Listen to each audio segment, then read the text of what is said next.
Welcome to a new Daily Top Askreddit video. Today's topic. What's a story where the bad guys are actually completely 100% right, to the point where it's weird the story keeps calling them the bad guys?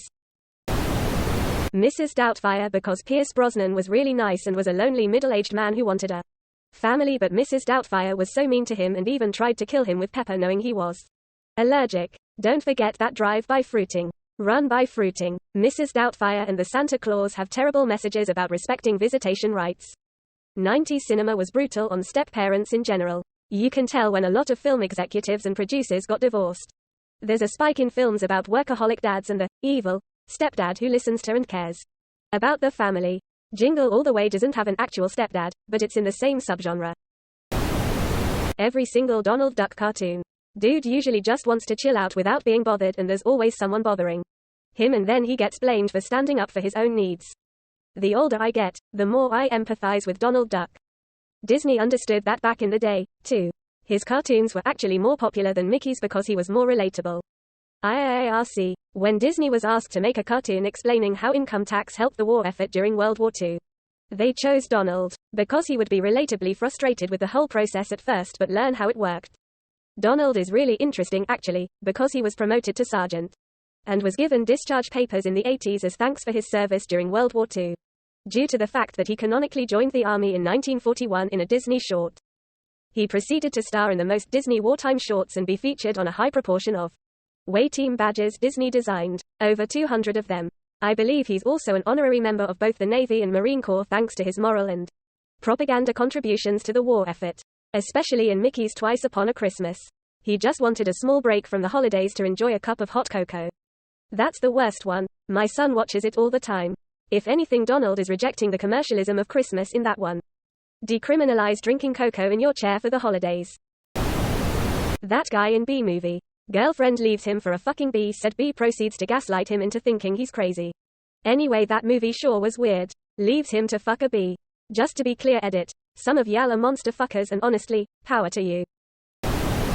Jack and the Beanstalk. Some dick finds the giant's house and starts taking all his best stuff. And then Jack chopped down what was the world's last beanstalk, adding murder and ecological terrorism to the theft, enticement, and trespass charges already mentioned. And all the giant's children didn't have a daddy anymore. Quote. But he got away with it and lived happily ever after, without so much as a guilty twinge about what he had done, which proves that you can be excused for just about anything if you are a hero, because no one asks inconvenient questions. Quote. Peter Pan. The pirates are just grown-up lost boys that he brought to Neverland. They just want to leave and return to their lives. Also, if you read the book, he's been kidnapping Wendy's female ancestors for hundreds, maybe thousands of years. Every time the laundry and dirty dishes stack up too high, he goes to Earth and finds a Wendy to come clean up for him, so he never ever has to clean up for himself. At the end of the novel, he makes a deal with Wendy's parents that she can come to Neverland to take care of him for a few weeks every year. And when she gets too old, he takes her daughter, and then her daughter, and then her daughter. The Wendys never get to go on any of the adventures. Of course, just stay back at headquarters and cook and clean for a team of disgusting and poorly behaved boys. NGL, that sounds like it could be a Lovecraft story. This immortal thing that can get anywhere, has a living shadow, and wears the face of a young boy, insists on enslaving your female descendants for perpetuity. Tom the cat. He was trying to rid of a mouse that frequently stole food and trashed the house. Tom was just doing his job as the cat of the house.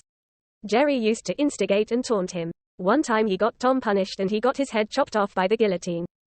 Alouette. Gentle Alouette. Je te plumerai la tête. Squidward is not necessarily a bad guy, but as an adult you feel a lot more for him and how annoying SpongeBob would be to have as a neighbor, co-worker. Yes, but when Squidward moves to paradise he gets extremely bored and ends up missing SpongeBob.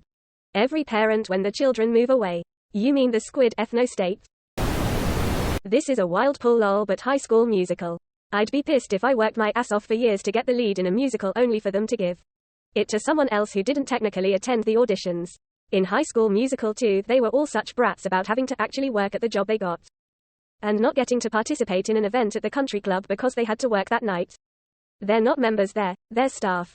Plus the guy was totally right to be mad at Gabriella for leaving a lifeguard shift early unless there was a replacement who took over. Haha, yeah, I was an adult when I saw it.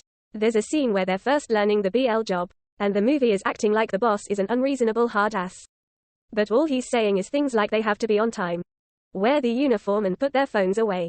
Not to forget that Troy is the villain in HSM2 for trying to sort out his future as a college basketball player rather than fucking about. This.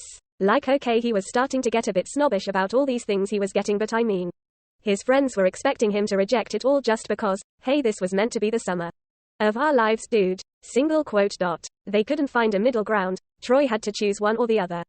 And then in HSM3 everyone was doing the same thing anyways, worrying about their future. And yet in 3, Gabriella leaves early for college without telling anyone. And that isn't treated as wrong.